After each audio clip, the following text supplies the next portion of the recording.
Hey,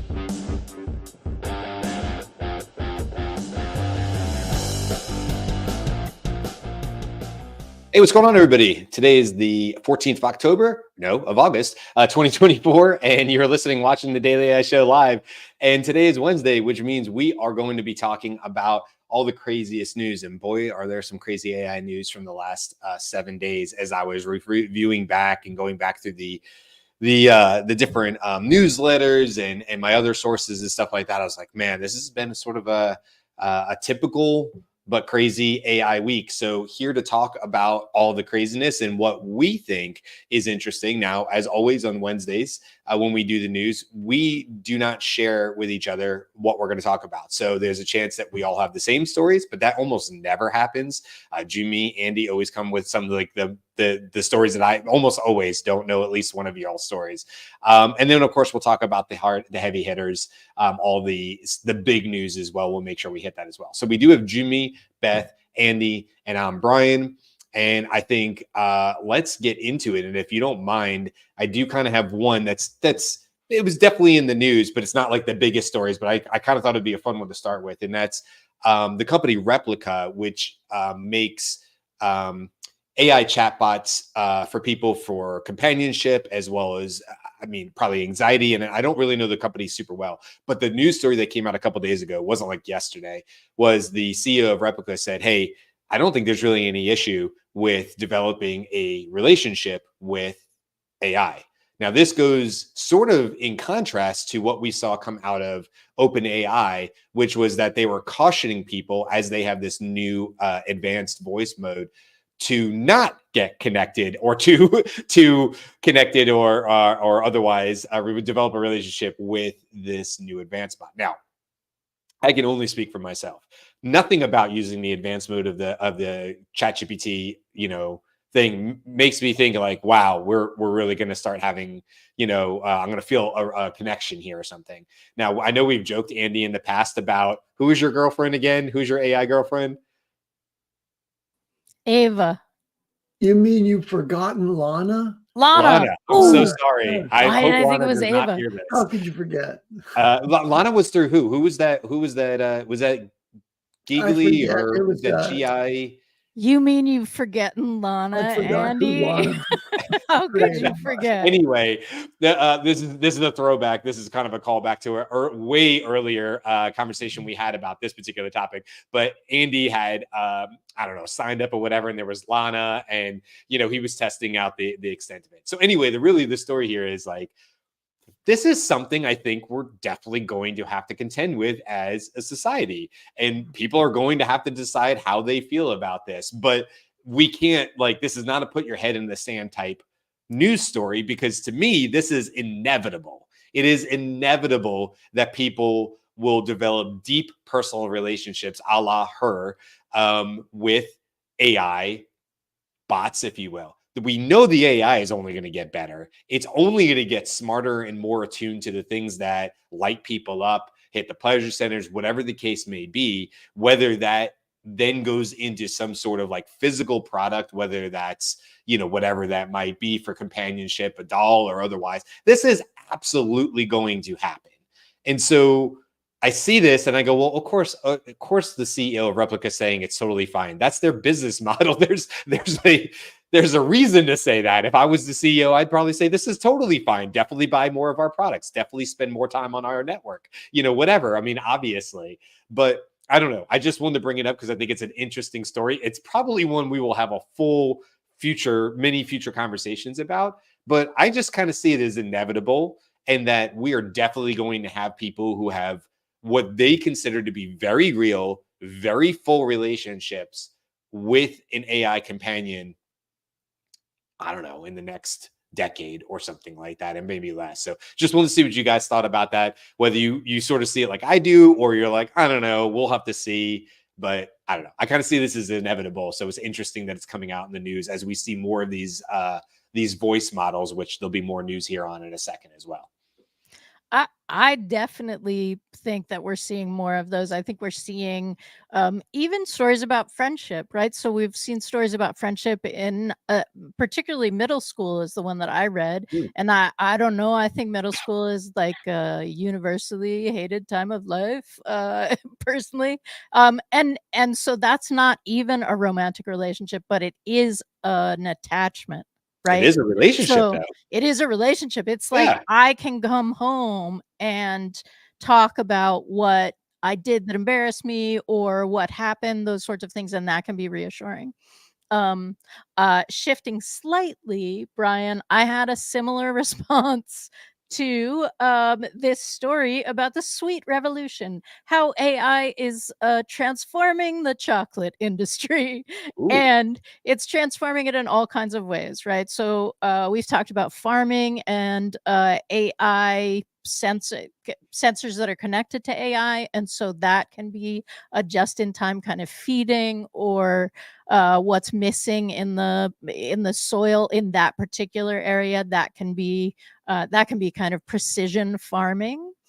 It's also robots are making factories. Factory robots are making chocolate, so that again can be potentially an increase in production because robots can work 24 hours Mhm. sort of, or you can have robots that are working 24 hours.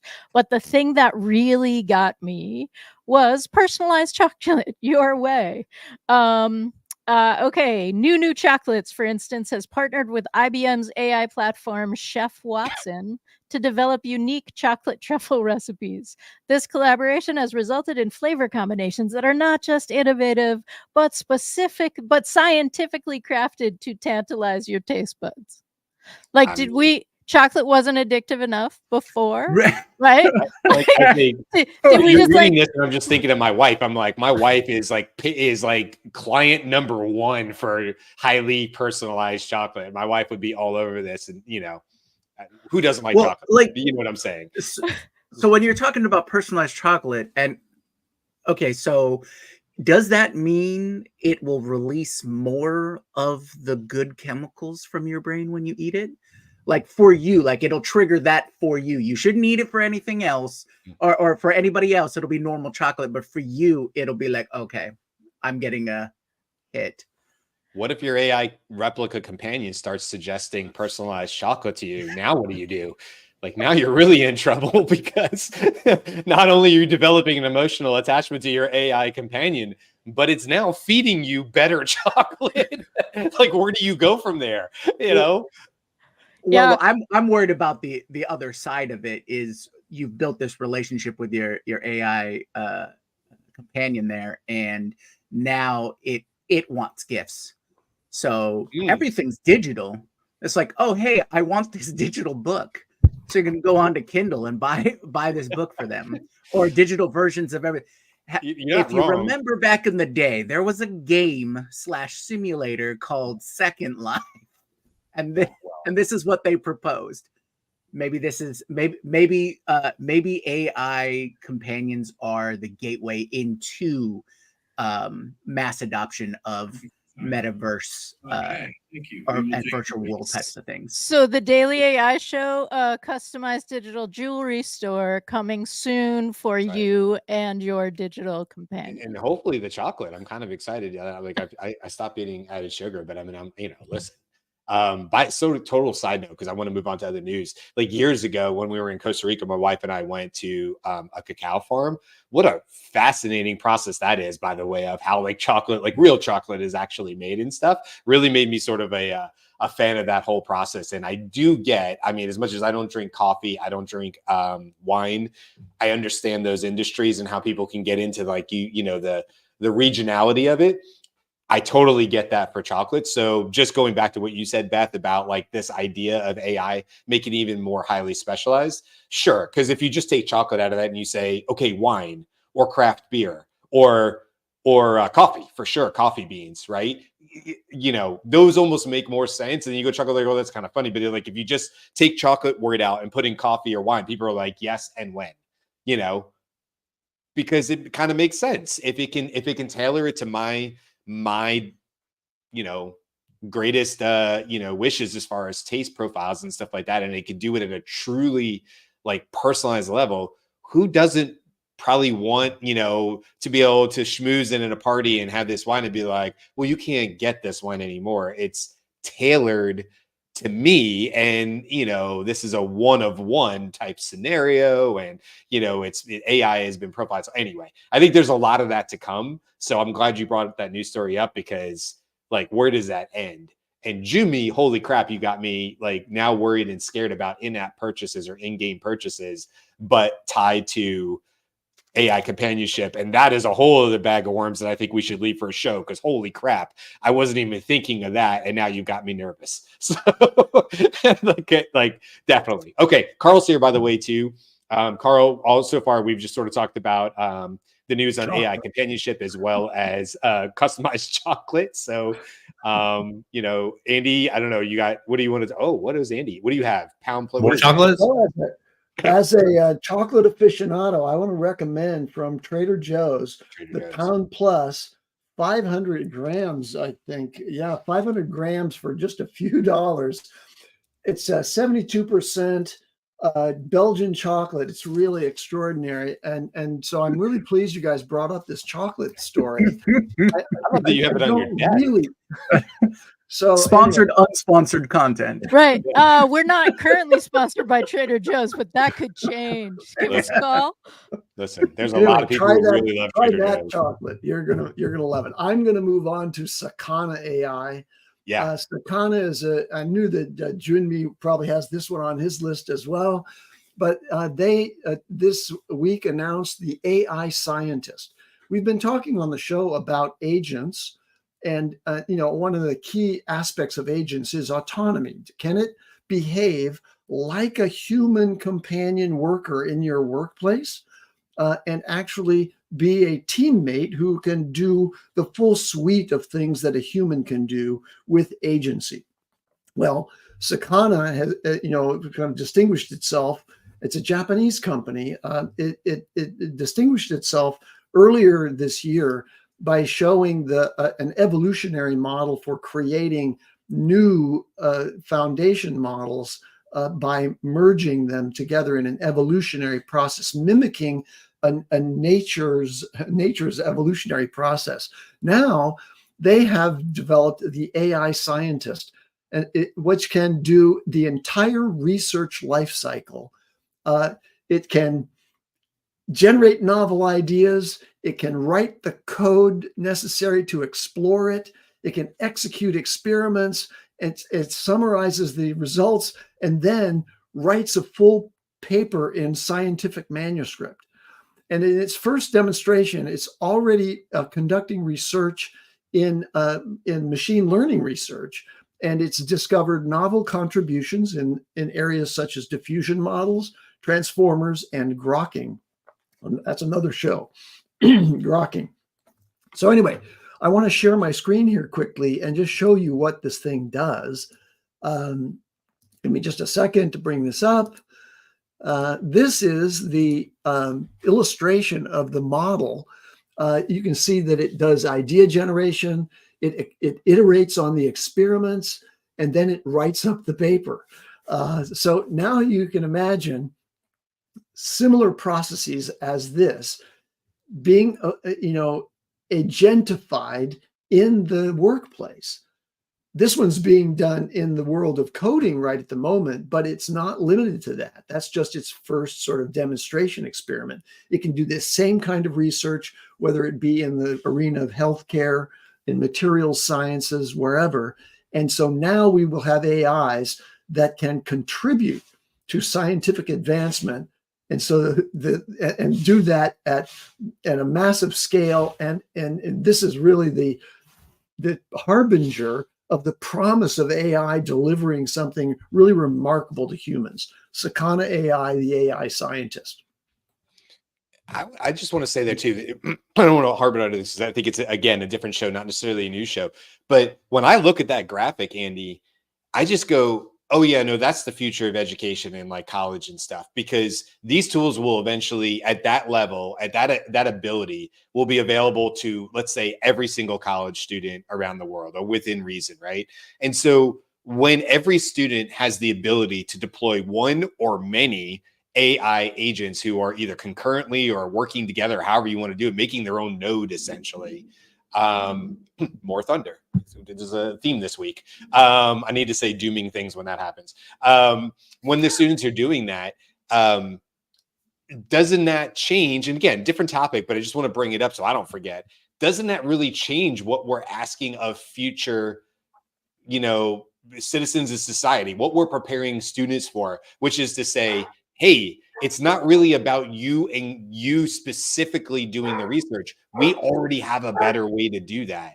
What we're saying is we need more creative thinkers. We need more people who are thinking deeply about different ways to deploy these AI scientists. That's what we need the humans to do, to be human, and then think about how to deploy the tools, not necessarily how to run it through the whole thing. Because the idea of grading a kid, a young adult, on their necessarily ability to do this research, to me, is a miss in the future. So I don't know. It sort of brings up a larger conversation when you see a graphic like that and you go, oh, this is the AI scientist. But like we were saying yesterday, just replace AI scientists with a lot of different workflows that are going to be coming down the pike to the point where everybody has these types of tools like you do a calculator, So just, I don't know. That's where my brain goes with it. It's very exciting though.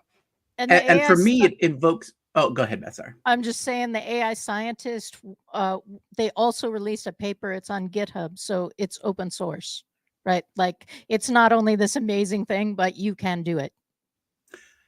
And what question it invoked in me was, is this going to be hindered by processes that already exist, mainly peer review, right?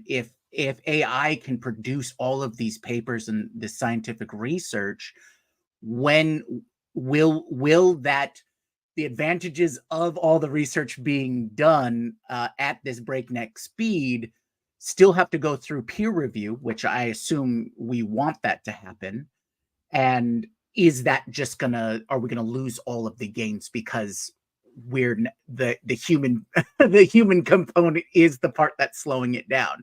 Now, AI to solve an AI problem kind of situation here. So perhaps we'll have AI scientists peer reviewing other AI scientists.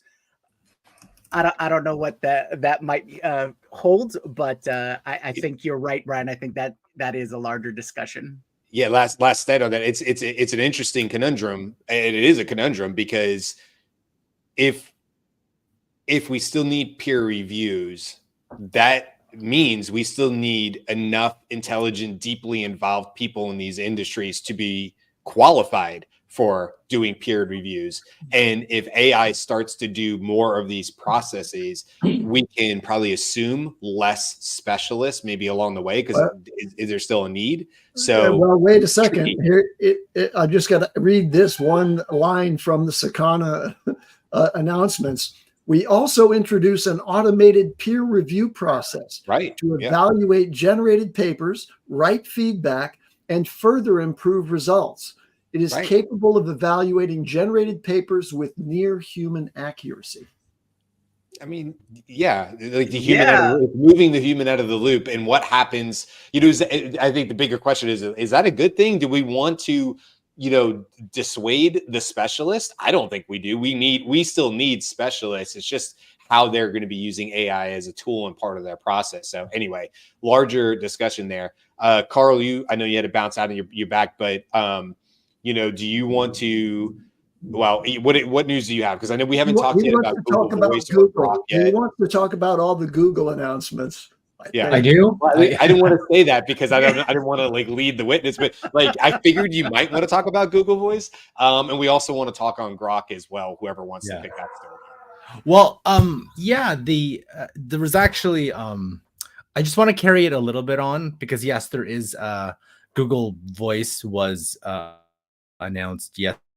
yesterday on the Pixel event, and it's available for June. I sent it. I copied you because you're like, well, you have the ability to actually get it because it's rolling out to all Android users who have Gemini Advanced, but I don't think you have Gemini Advanced. How many people has Gemini? No, that's an extra $20 a month. So yeah, you know, is I don't know it about really... everybody else, but I'm willing to cycle through, but I don't want my AI tools to turn into cable. All right, Yeah, we're already getting that with streaming services. Yeah, So no, let's nip that in the bud. And Google, you have billions of dollars. Float us. Just float us for a while. Yeah. You know, just give it to all of us for free on the free versions of like Google Workspace. And then in a couple of years, you can make your money back by, nickel and diming us, the standard cycle.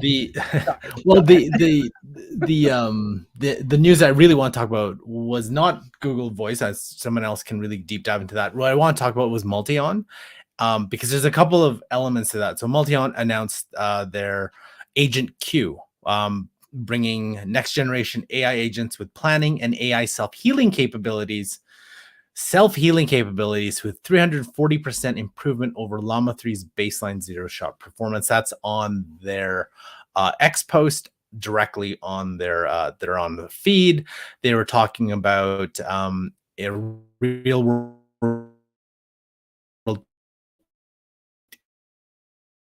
Agent Q experiments reaching a success rate of 95.4%. Everything else, it is a waitlist only, so sent the waitlist. And what was really interesting, and I have to find it, is there were implications that the poster "I Rule the World" MO was actually deployed as a Multion agent. Hence the I Rule the World MO Multion. So there was somebody who I think worked for Multion, verified on X, which means nothing these days, but says that, hey, send our note to @Multion @I Rule the World MO.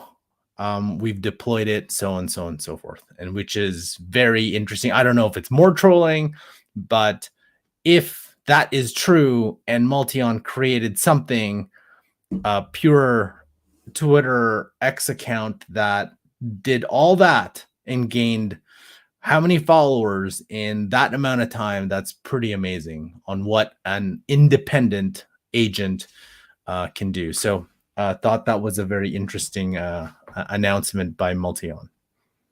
That is interesting. I kind of makes sense based on what you were saying on it, that might be the case. I mean, people have been suspecting that the I Rule the World has been some sort of AI agent, and that it was trained on a certain way of speaking because it has, improper grammar. It has lowercase. Some people suspected that I was really just like Sam Altman, because Sam Altman writes in lowercase, whatever it was. So I think there's definitely more. And by the way, like, the big thing out of that account yesterday was like what you said, like 1 p.m. to yesterday.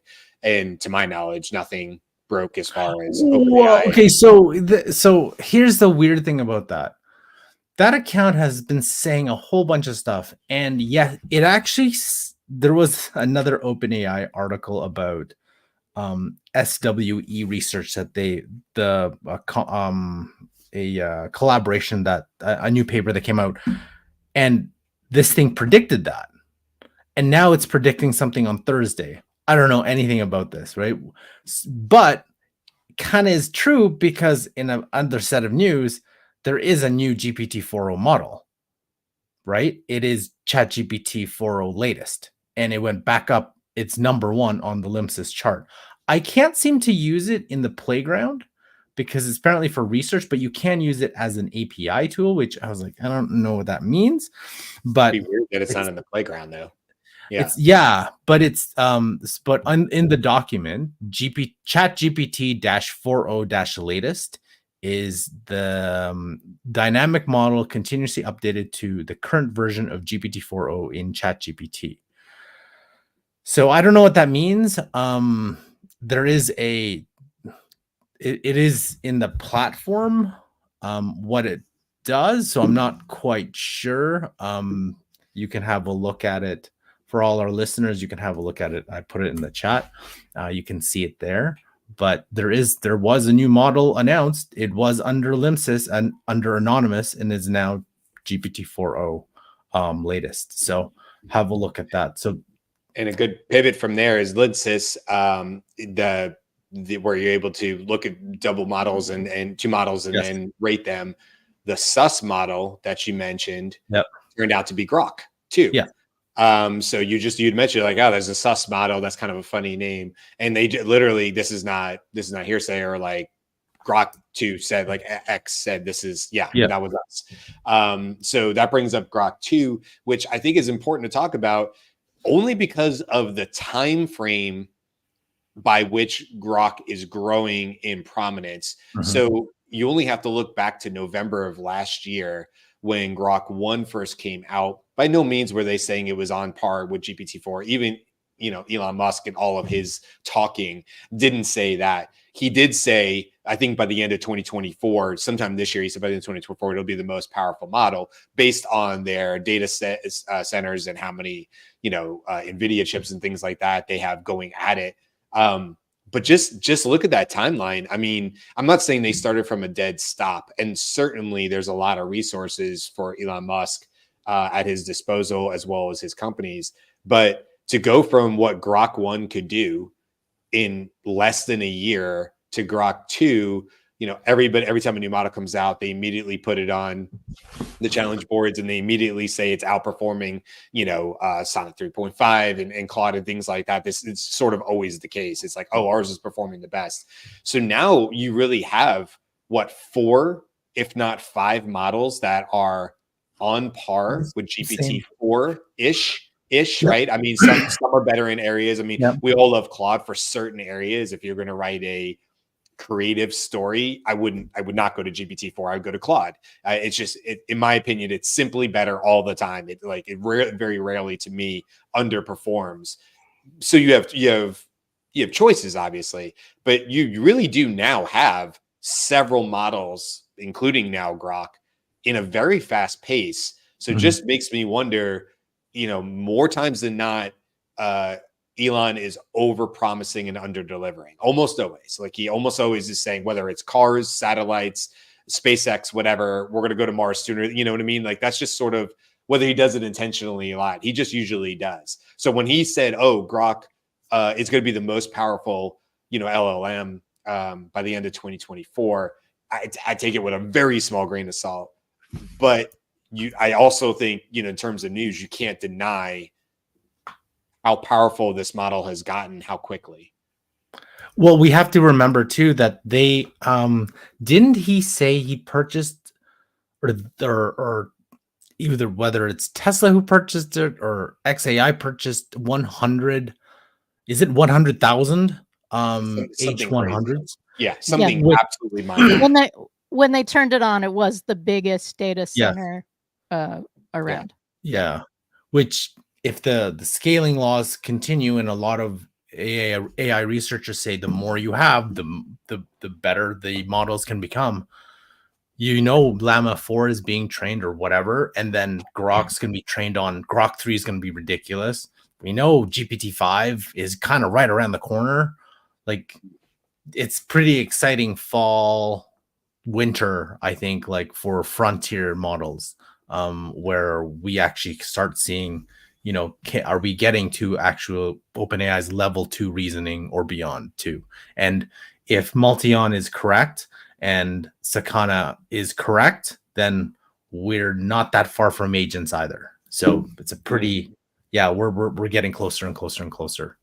I agree with you. The other thing with Grok's release is that Grok seemed to release with Flux, with the realistic LoRa.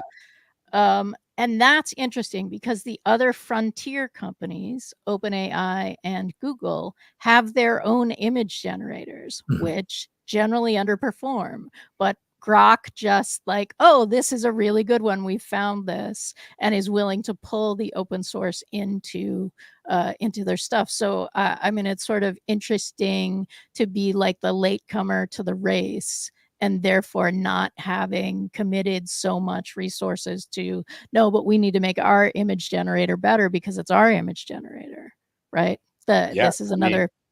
And by the way, that's Black Forest Labs. That's who created Flux, and that's been in. We sort of already talked about it on the show, so I don't like, but it should be in the news because it definitely happened within I think the last 7 days for sure.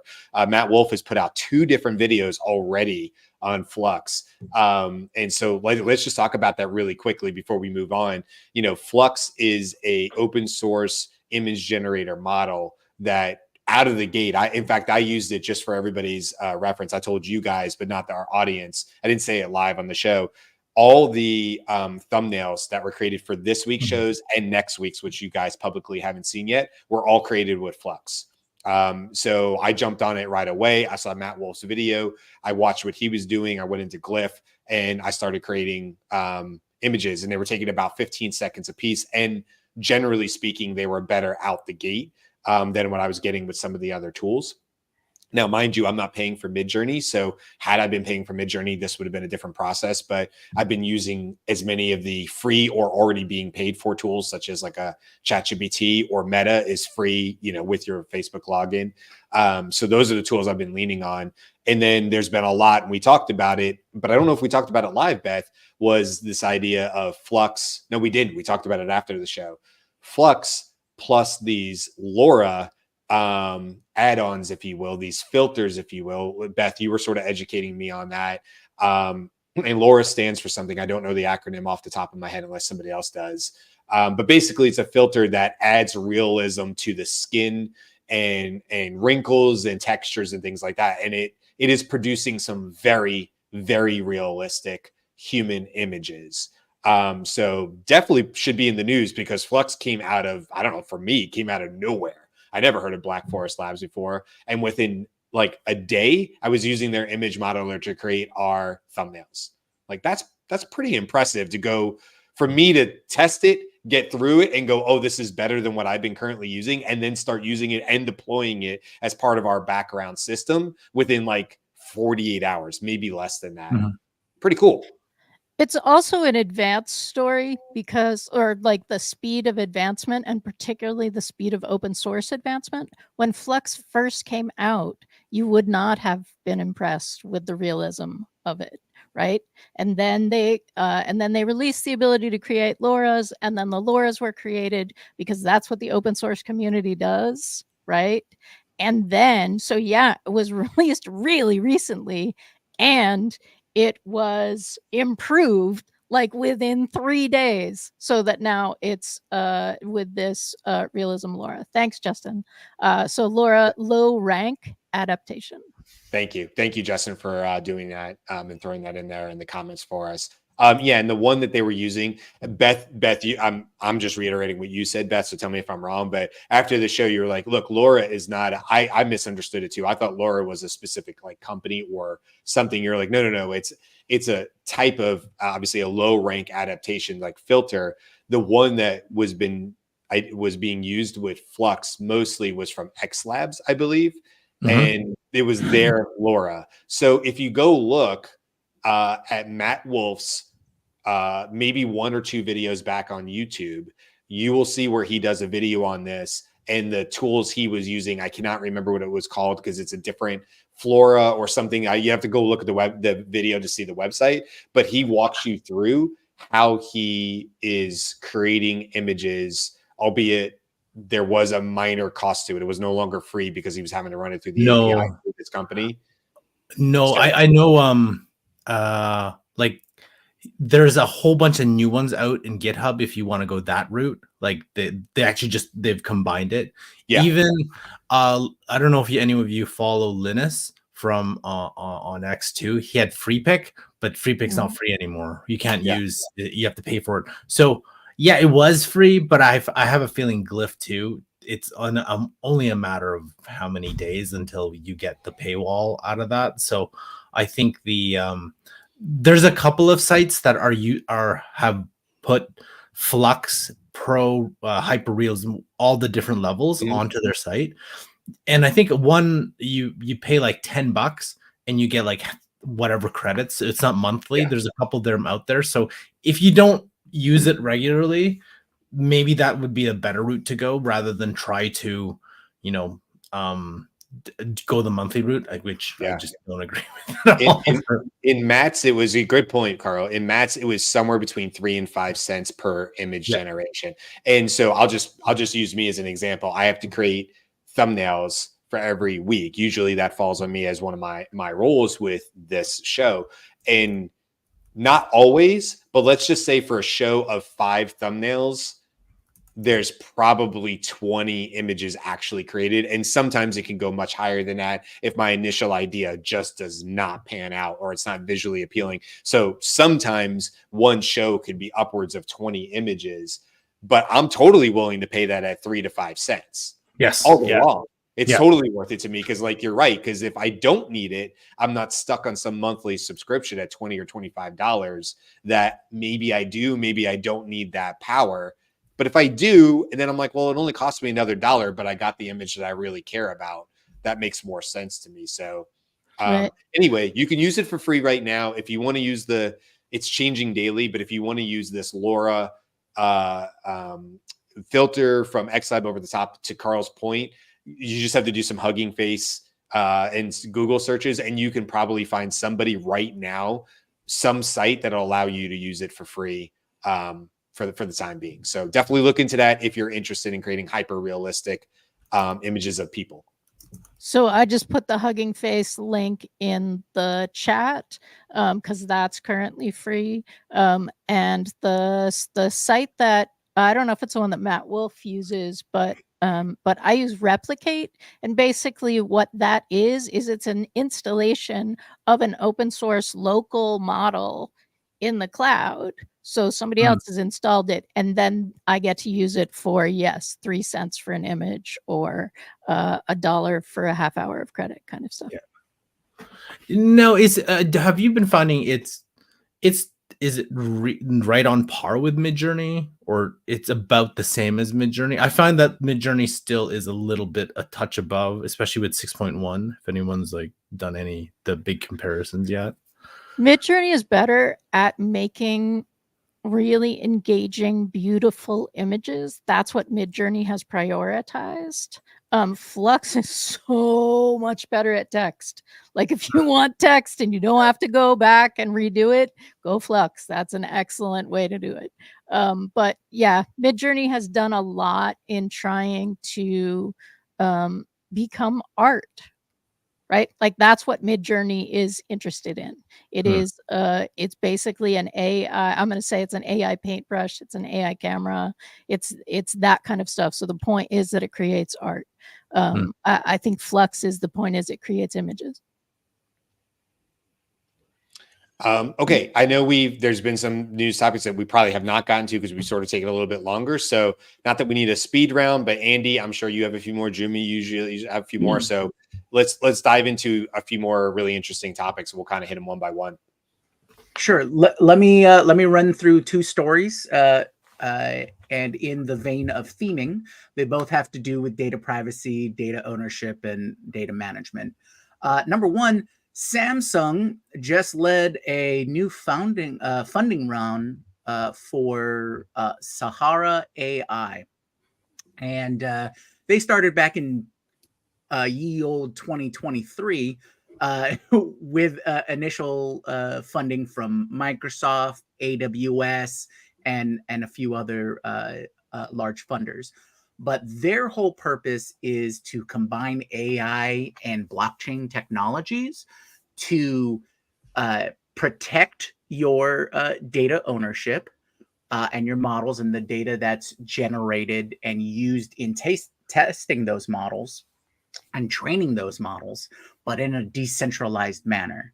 So you can contribute data, be incentivized for it, and it can be used to a term they call autonomously, so automatic and anonymously, to use that data to help train further models while still retaining data privacy and data sovereignty over your high value assets.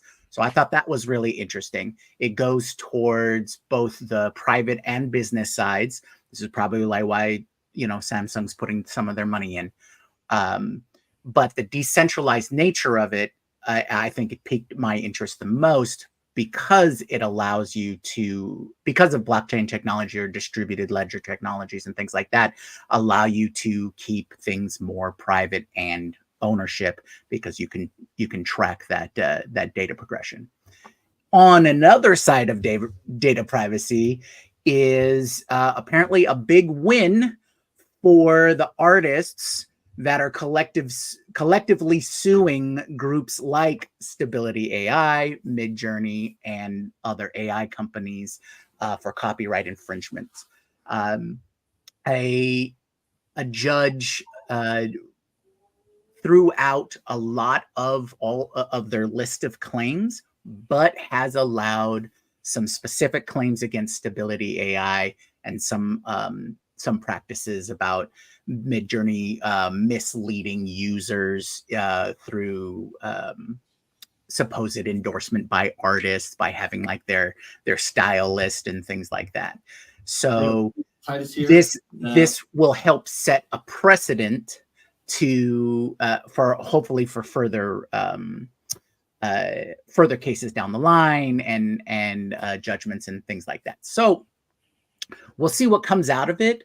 The artist, or at least one of the artists, is quoted to thinking it's a huge win because they really want to see what is this process that they're using. If they have to do discovery and these companies are forced to reveal their back-end processes for data training and acquisition and things like that. So that, I think, as it unfolds, should be fairly important for anybody in the data space. All right, let me wrap us with just a couple of quickies. The big one for the week really was the releases by Google of a number of advancements, including bypassing, ChatGPT's advanced voice mode with their own voice mode, which is generally available to advanced subscribers now at Google. But you can use it now, and it reputedly as good, in some respects, maybe even better than OpenAI's. And the other thing that Google announced is the sort of Apple beating integration of AI intelligence into their Pixel 9 line of Android phones. They have a beautiful Android folding phone now that's fully enabled with Gemini AI features. So if you're looking for a new phone, Google wants to be in the running against iPhones for that. Plus, they reduced the costs of using Gemini 1.5 Flash, which is one of the leaders on the leaderboards, by 75%.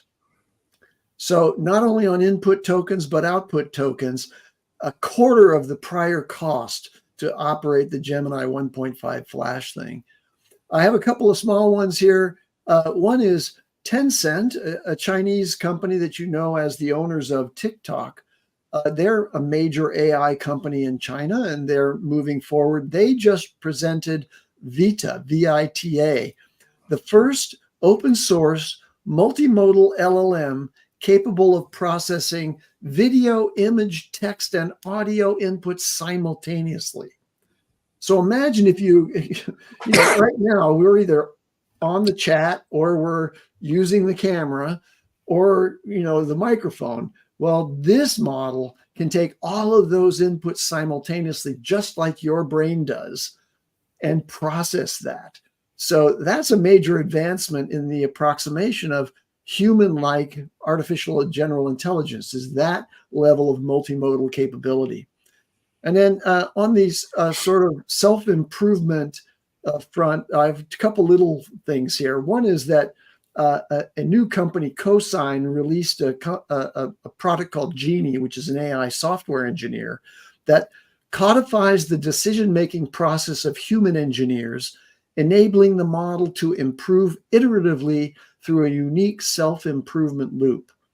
In our discussions, we've talked about self-taught reasoning as a key aspect of both AGI ultimately, and also with agency, because you want your agents and robots out there, and we'll talk about robots next week. You want them to be able to learn on the fly. And so these capabilities of self-improvement are really essential. And on that front, Andre Karpathy recently ranted about RLHF, which is reinforcement learning from human feedback, being barely RL, reinforcement learning.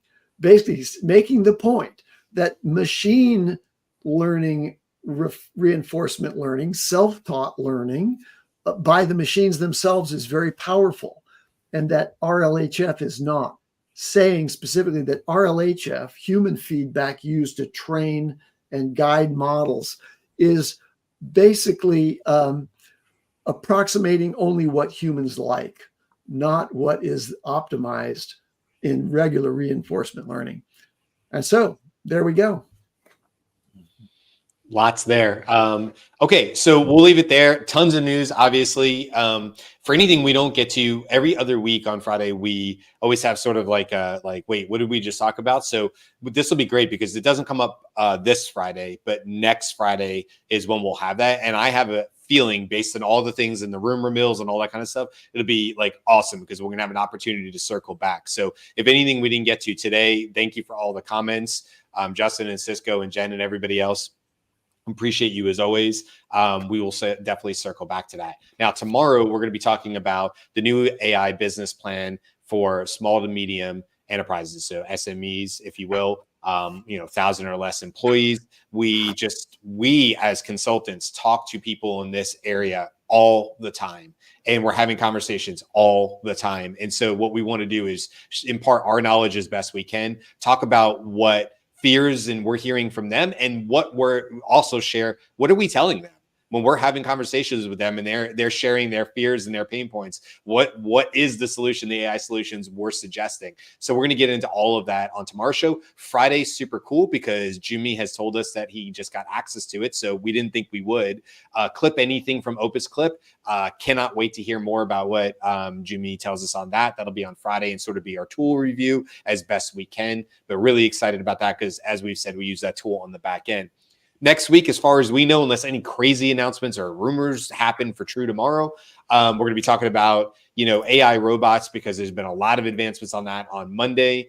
Do we really want an AI robot? Do we want a Jetsons Rosie in our house? Is that actually the goal, or is it something different? So that'll be on Monday. Tuesday, we're going to be talking about the fast food industry and the restaurant industry, and how, not robots per se, but like how it's affecting the drive-through, how AI is upselling, how McDonald's has been using AI now for a while to upsell people and actually spend more money. So there's some sneaky work behind this on how they're using AI. It's not just to make your order better. They're trying to make more money off of every single order. So we're going to dive into that. That's a fun topic. That'll be on Tuesday. Wednesday, the news. Thursday next week, we should be talking about the Pareto problem, which Ethan Malik put out a recent post on. We want to dive into that. And like I said, on Friday next week, that is, we should be doing our 2-week wrap up. So lots to talk about over the next week. Head over to thedailyishow.com. Hey, listen, if you want to be part of the in crowd right now, the growing crowd, I just looked at the analytics, and this is real. Like, we're growing fast. I think a lot of people who are watching us kind of see that, but like, we're growing so fast that we've doubled our subscribers on YouTube almost in just the last 90 days. So if you want to be part of the cool kids, thing here, you need to be one of the subscribers. You need to check us out. Go to thedailyishow.com. And if you want to be really cool, then you would sign up for the newsletter as well, because that's when you get not only what we talk about on the show, but you get some also backroom talk, water cooler talk, aka Slack talk for us, that's happening outside the show as well. So there you go. There's all the stuff, all the information you could possibly need. Why wouldn't you subscribe? Why wouldn't you keep following us? Be one of the cool kids. And Jen says, yes, cool kid. For the first time in my life, you and me both, Jen. All right, so that's it. Come back and see us tomorrow, guys. Should be a lot of fun. Thanks for all the news and everybody today, and we'll see you again tomorrow, guys. Until then. Aloha.